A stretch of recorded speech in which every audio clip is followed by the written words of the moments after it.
Assalamualaikum geng, balik lagi sama gua Ibnu Ramadan. Kali ini gua bawa narasumber, yaitu kawan gua sendiri. Kali ini gua bakalan nyeritain pengalaman gua di Gunung Sindoro. Kenalin dulu Peng, nama panjang lu siapa? Assalamualaikum warahmatullahi wabarakatuh. Kenalin, nama gua Fatfa J. Kasaputra. Panggil gua Cipeng.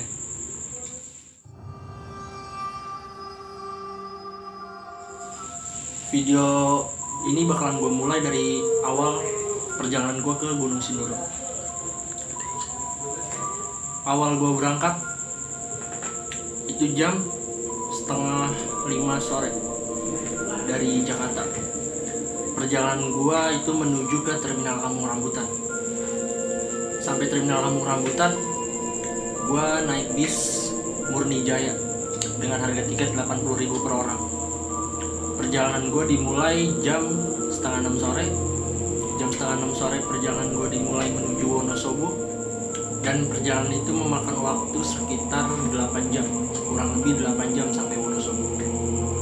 Di Wonosobo itu gue sampai di Terminal Mendolo. Di Terminal Mendolo gue sampai sekitar jam 4:30 subuh, kurang lebih 4:30 subuh. Jam 4:30 subuh gue melanjutkan cari mobil charteran. Jam 6 kurang gue dapet charteran.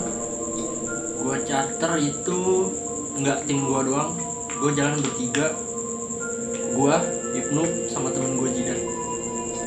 Di situ kita dapat charteran itu satu mobil, gue nggak bertiga doang, ada tim lain juga.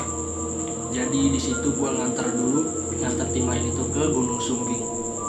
Terus gue sampai di base camp Gunung Sindoro itu jam 8, kurang lebih jam 8 pagi. Jam 8 pagi gue berhenti dulu di warung, gue istirahat bentar, gue prepare, gue sarapan.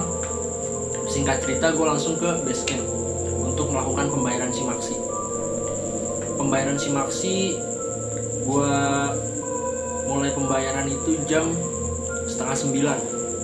8:30 gue mulai pembayaran simaksi, pengecekan barang, pengecekan makanan, terus mulai naruh data. Kebetulan data yang ditaruh itu data KTP gue. Selesai semuanya di base camp, selesai semua pembayaran, gue lanjut kemas lagi, gue lanjutin perjalanan menuju pos 1. Gue jalan itu sekitar jam 9, setengah 10-an. Dari base camp ke pos 1 itu kurang lebih 2 jam kalau misalkan jalan kaki. Gue bertiga memutuskan untuk berjalan kaki. Cuman di pertengahan jalan, karena menurut kita terlalu jauh juga, kita buat jaga fisik juga, gue mikir kita bertiga nyoba untuk naik ojek aja sampai ke pos 1.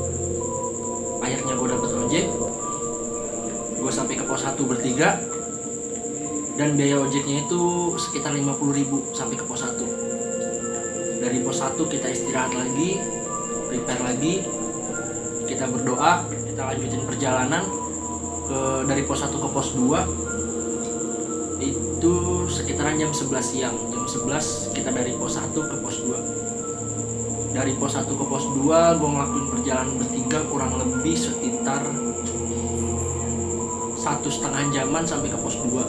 Di pos 2 kita nge-break, kita istirahat lagi sebentar, kita minum, kita lanjut ke pos 3.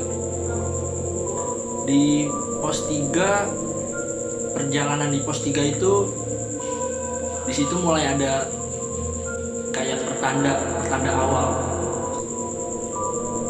Perjalanan gue dari pos 2 sampai ke pos 3 itu awalnya biasa aja. Sampai gue ke pos 3, disitulah mulai ada pertanda. Di situ gue ketemu sama pendaki lain yang turun.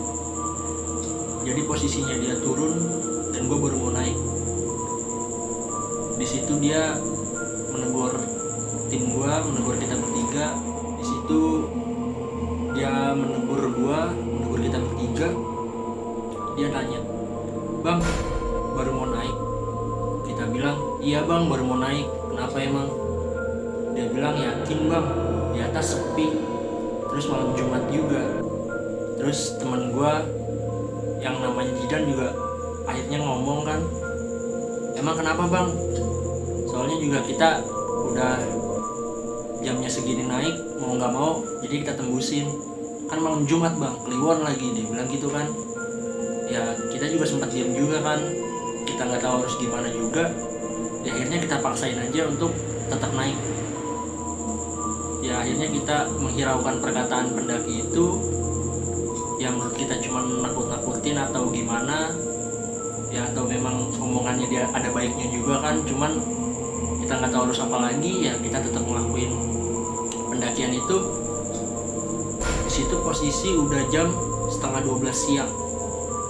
Jam setengah 12 kita tetap ngelakuin pendakian, nggak ada kendala sama sekali, masih seperti pendakian biasanya. Kita terus jalan, kita terus lanjutin pendakian sampai akhirnya kita tiba di Sunrise Camp. Tiba di Sunrise Camp, benar kata omongan pendaki yang turun tadi, di situ posisinya sepi. Pas kita naik emang rame, cuman mereka itu udah mau turun semua. Di situ terhitung sekitar 2 atau 3 tenda yang baru dibangun. Sisanya 5-6 tenda itu pendaki yang ingin turun. Kita mencari tempat, nggak lama dapat tempat juga. Kita langsung melakukan pendirian tenda. Kita ngediriin tenda seperti biasanya lah, tenda berdiri. Kita masuk tenda, kita prepare, siapin makanan segala macem. Kita makan juga, kita ngobrol, ya ngomongin hal-hal selama perjalanan itu. Terus selesai makan, kita keluar tenda, kita ngobrol sama tim lain yang di tenda depan tenda kita. Kita ngobrol kayak biasanya, cakap-cakap biasa.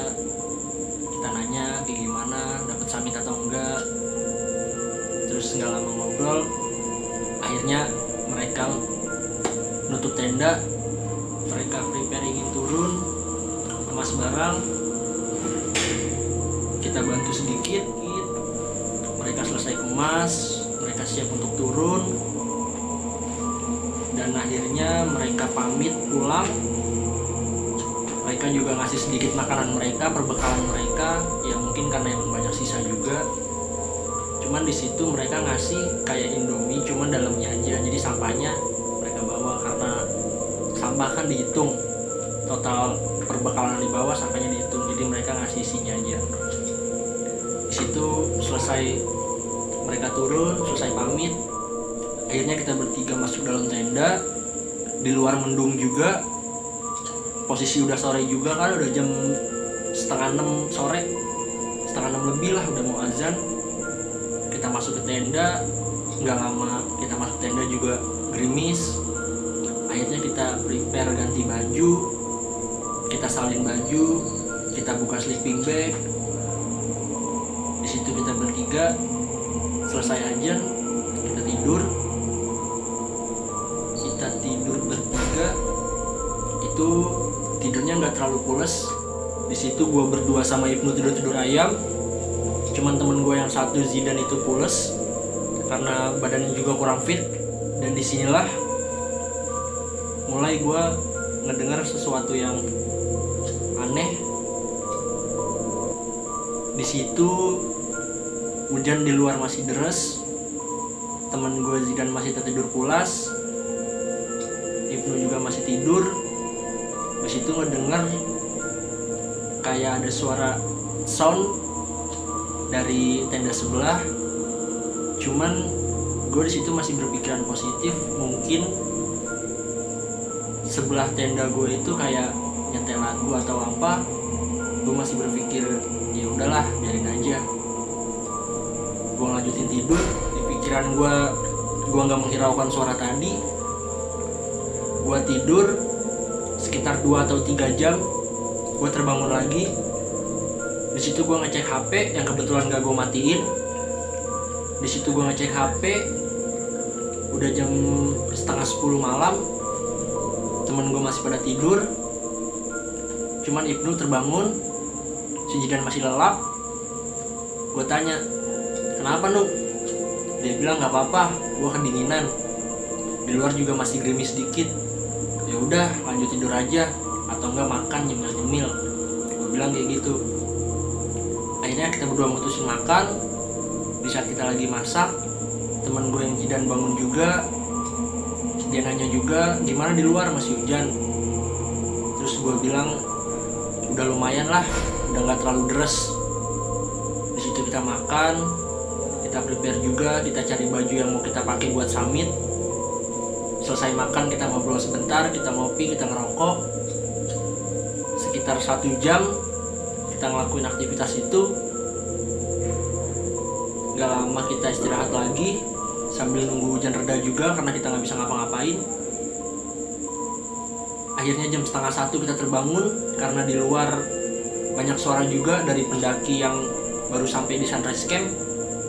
Karena ya lumayan suaranya membuat kita kebangun juga. Hujan juga udah berhenti. Akhirnya temen gue si Ibnu ini ngeliat ke depan, keluar tenda. Bener ada pendaki yang baru naik. Ditanya sama temen gue Ibnu, iya bang baru sampai. Terus temen gue yang Ibnu nanya, emang pendakian jam berapa bang? Dia ngejawab, jam 4:30 bang. Jam 5-an lah dia bilang dari base camp naik ke sini. Sore banget bang, iya kesorean dari tempat asal sampainya sore soalnya ke sini. Oh ya udah, butuh bantuan nggak bang? Nggak usah bang, nggak apa-apa, makasih. Akhirnya temen gue si Ibnu ini masuk lagi ke dalam tenda. Karena di situ masih jam 12:30, temen gue ngelanjutin istirahat. Kita bangun lagi jam 1:30. Jam 1:30 kita prepare ganti baju buat summit. Sebelum summit kita ngelaksanain makan dulu, kita isi perut dulu, kita ngopi, kita ngerokok. Karena di luar habis hujan juga, cuaca nggak mendukung, terlalu dingin, kita prepare. Dan di saat itulah yang tadinya kaki gue nggak kenapa-napa, di situ gue mulai ngerasa aneh. Kenapa kaki gue tiba-tiba sakit kanan kiri? Hampir gue nggak mau ikut untuk ngejar summit. Cuman dalam hati gue, nggak mungkin lah gue nggak ngelanjutin ini. Masa iya gue di sini sendiri? Sia-sia dong perjalanan gue. Di situ pun gue juga udah salah. Gue di situ ngerasa salah karena gue terlalu memaksakan diri. Gue ngakuin kesalahan gue. Ya cuman ya udahlah, udah terjadi juga. Akhirnya udah selesai prepare, selesai makan. Gue nggak menghiraukan rasa sakit di kaki gue. Gue minta koyok sama temen gue. Gue pakein di paha gue kanan kiri. Selesai kita prepare, jam 2 subuh kita keluar tenda. Yang tenda depan kita udah kebangun juga tendanya. Kita tanya tenda yang di depan kita, yang jam 12:30 baru sampai itu. Kita tegur, bang summit nggak? Dia bilang, enggak deh bang, capek banget, soalnya baru nyampe juga. Kasian yang cewek, kayaknya kecapean. Oh ya udah bang, kita ngejar summit ya. Dia bilang, iya bang, hati-hati, jangan licin. Oke bang, gue berangkat ya. Selesai negur sapa itu, kita berdoa bertiga, kita minta keselamatan juga. Selesai kita berdoa, kita mulai ngelakuin perjalanan ngejar summit yang menurut gue hal yang gak bakal gue lupain. Di situ awalnya gue dapet peta dari bawah. Kita bertiga udah ngeliat peta itu, kita udah tahu, kita udah ingetin kemana lokasi dari Sunrise Camp menuju ke puncak. Cuman kendala di pertengahan jalan, tenda kita nggak tahu kemana. Cuman kita udah inget banget kalau itu jalannya ke kanan. Tapi entah kenapa emang mungkin gelap, kabut, nggak tahu karena hal apa juga. Kayaknya ada yang ngebawa kita buat jalan ke arah kiri. Kita berada di posisi jalan kiri. Kita jalan bertiga ke arah kiri. Yang nggak tahu itu jalan menuju kemana. Kita udah di tengah-tengah perjalanan, tapi kita nggak nemuin jalan yang menurut kita kayaknya nggak bener. Kayaknya nggak bener nih jalan. Kita mutusin balik lagi ke Sunrise Camp. Di Sunrise Camp kita bingung.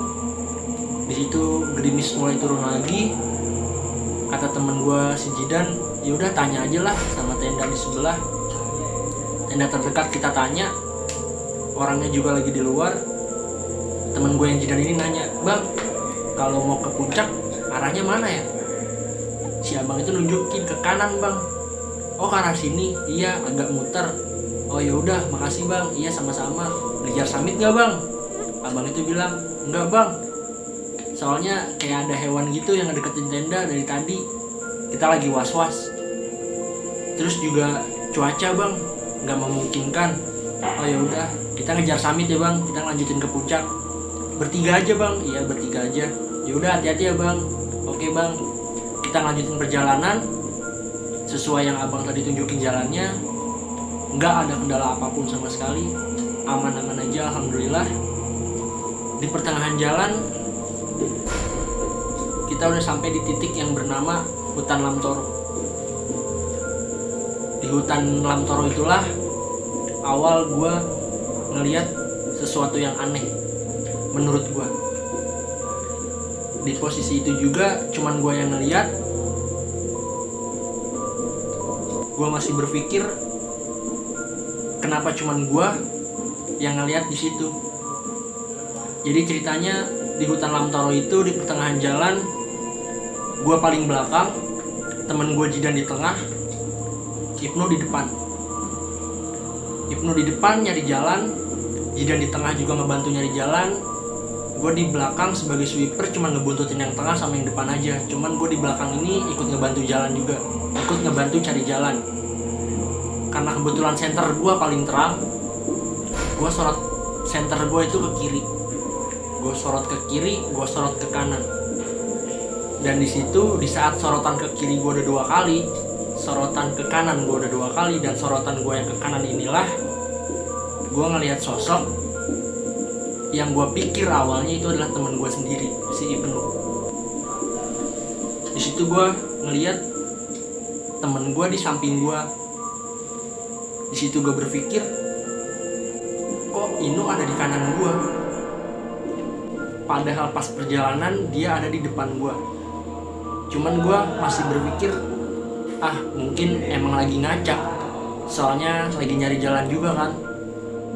Kenapa gue bisa mikir itu temen gue sendiri? Dan gue nggak terlalu ngeh kalau itu temen gue sendiri.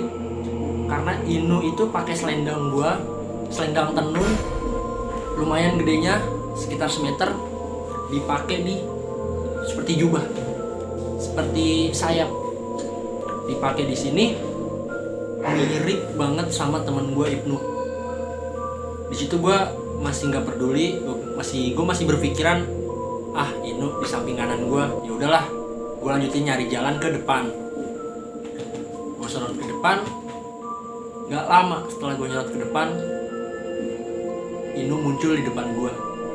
Di depan gue Zidan, di depan gue lagi. Inu udah di atas. Tiba-tiba Inu muncul dari atas ngomong, "Dan jalannya ke sini." Di situ gue diem. Gue mikir, gimana caranya temen gue yang tadinya di kanan gue itu bisa ada di depan gue secara tiba-tiba. Yang tadinya temen gue ada di kanan gue, tiba-tiba ada di depan gue di atas pula. Di situ gue diem, gue mikir. Di situ gue udah ngerasa ada yang aneh di perjalanan ini. Di situ gue ngerasa ini perjalanan makin aneh. Cuman gue masih nyimpan sendiri apa yang gue lihat di situ.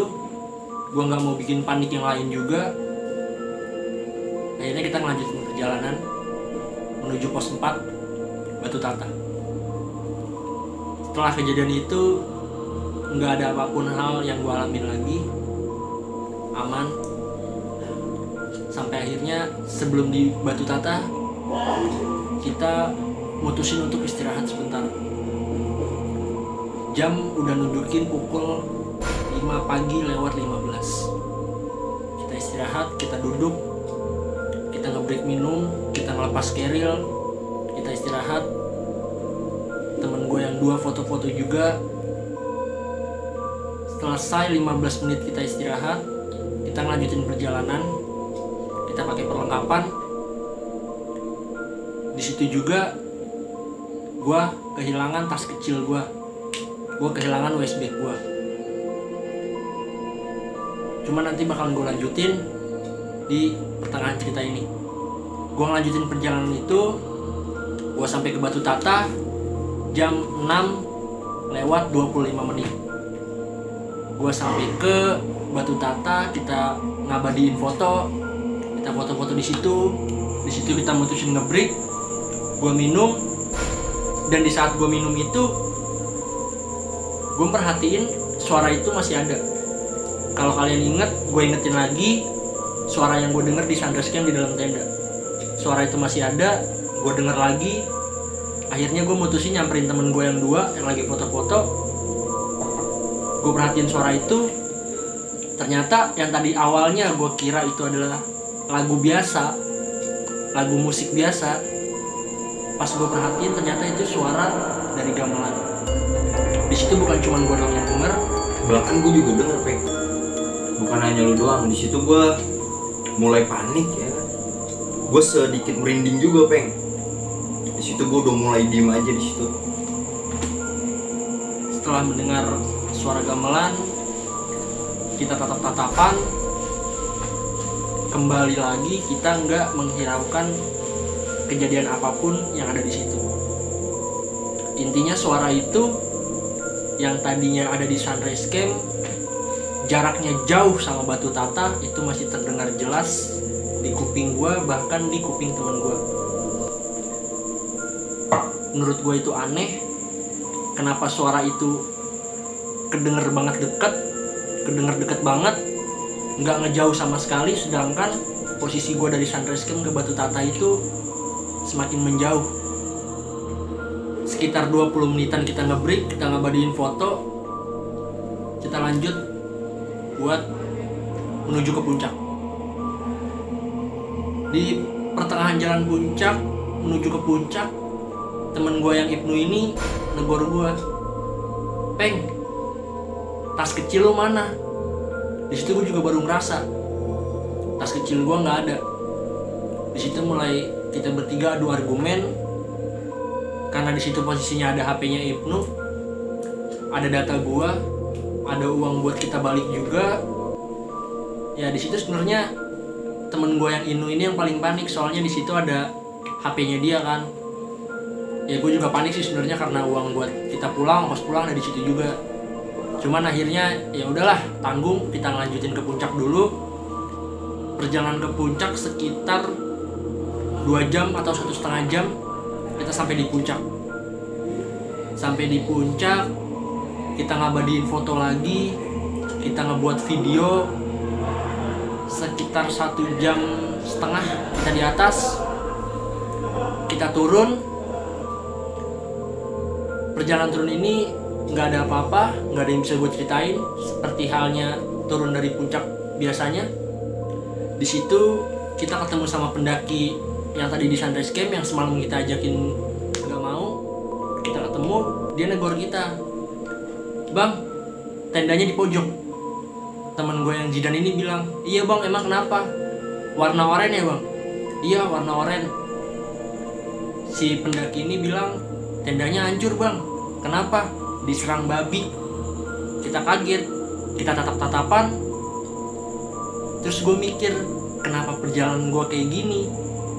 Yang tadinya awalnya gue ditegur sama pendaki, "Yakin bang, nanjak malam Jumat, Kliwon lagi." Dan yang kedua, paha gue mendadak sakit. Yang ketiga, di hutan Lamtoro gue dikasih lihat atau gue diwujudin sosok yang mirip temen gue. Dan sekarang tenda hancur. Di situ gue ngerasa kenapa pendakiannya kayak gini.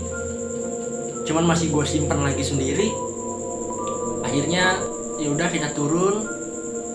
Dan di situ gue nemuin tas gue masih sama posisinya di dekat Batu Tata.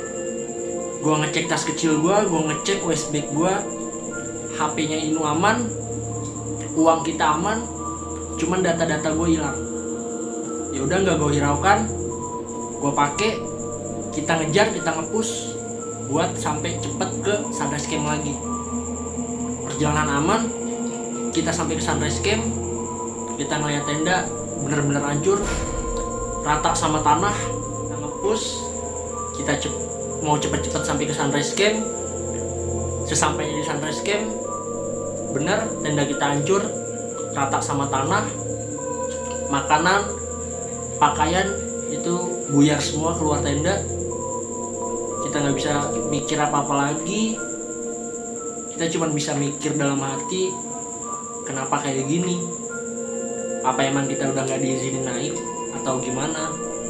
Cuman yang namanya udah terlanjur, ya udah kita dengan berat hati kita ngegulung tenda kita yang hancur, kita ngerapihin sampah yang wajib kita bawa turun lagi karena udah kedata. Selesai kita ngeberesin semuanya, kita turun di perjalanan aman, perjalanan turun aman, nggak ada apa-apa sampai kita ke pos 1 lagi, pos 1 Batu Besar. Di pos 1 Batu Besar itu sekitar jam 8:30 pagi. Selesai kita beres-beres, kita ngumpulin sampah yang wajib kita bawa turun lagi.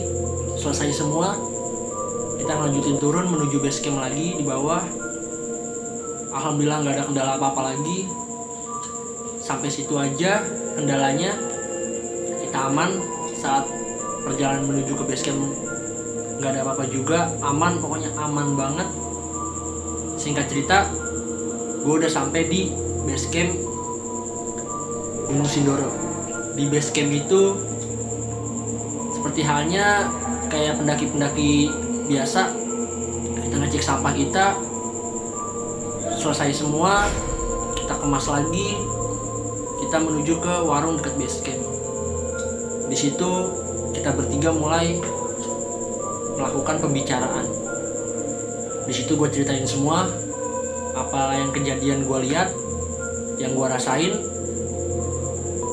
Dan ternyata waktu kejadian di hutan Lamtoro itu bukan cuman gue doang yang lihat. Dan di posisi itu temen gue Jidan ini yang di tengah juga sama ngeliat, cuman beda wujud. Yang gue lihat itu di sebelah kanan gue menyerupai temen gue Ibnu. Sedangkan yang dilihat sama Zidan itu terbang dari arah kanan ke kiri. Dari situ gue nyimpulin kalau misalkan wujud yang ada di kanan gue itu terbang dari kanan ke kiri, cuman nggak gue lihat. Dia ingin nunjukin kalau kita bertiga itu tahu ada dia di situ. Cuman karena Ibnu nggak terlalu peka, nggak ngelihat, jadi kita berdua aja yang ngelihat. Sampai situ kita mulai nyimpulin kenapa perjalanan kita kayak gini. Yang awalnya kita ditegur, yakin mau nanjak malam Jumat Kliwon atau enggak, yang tiba-tiba cuaca bagus nggak taunya hujan deras, paha gua sakit. Itu kira-kira sosok apaan ya, Peng? Oh iya, di sini juga gua bakal jelasin. Gua ngewakilin temen gua nih ya, Jidan. Dia waktu berbincang di warung itu ngomong sosoknya itu kayak kuntilanak. Emang benar posisinya sama. Gua ngeliat di sebelah kanan dan dia ngeliat kuntilanak itu terbang dari kanan ke kiri. Sama sosoknya yang kayak gue lihat, yang menyerupai itu di kanan gue, dan yang dilihat sama temen gue juga dari kanan, kuntilanak yang terbang ke kiri. Udah geng, sampai di situ aja cerita pendakian gua sama kawan gua. Kali Peng, lu ada pesan gitu buat para penonton gua yang baru mendaki? Pesan gue buat yang nonton video ini, sesuai apa yang gue ceritain tadi, kalau misalkan lo melakukan sebuah pendakian, ada teguran atau kendala yang gak enakin di hati, kalau menurut gue jangan dilanjutin, masih ada hari esok. Karena kejadian yang gue ceritain barusan, kalau menurut gue itu emang udah dari awal pertanda yang gak baik, makanya bisa terjadi semua ini, bisa terjadi kejadian itu. Itu pesan gue buat kalian. Ya intinya tetap sopan di gunung manapun, bukan cuma di Gunung Sindoro yang gue ceritain ini. Intinya jangan terlalu memaksakan. Gunung gak kemana-mana, insya Allah bakal ada waktu di lain hari. Cukup sekian dari gue, Fatfa J.K. Saputra. Terima kasih. Oke geng, sampai di situ aja pesan dari kawan gua. Jangan lupa subscribe, like, comment, and share sebanyak-banyaknya. Assalamualaikum warahmatullahi wabarakatuh.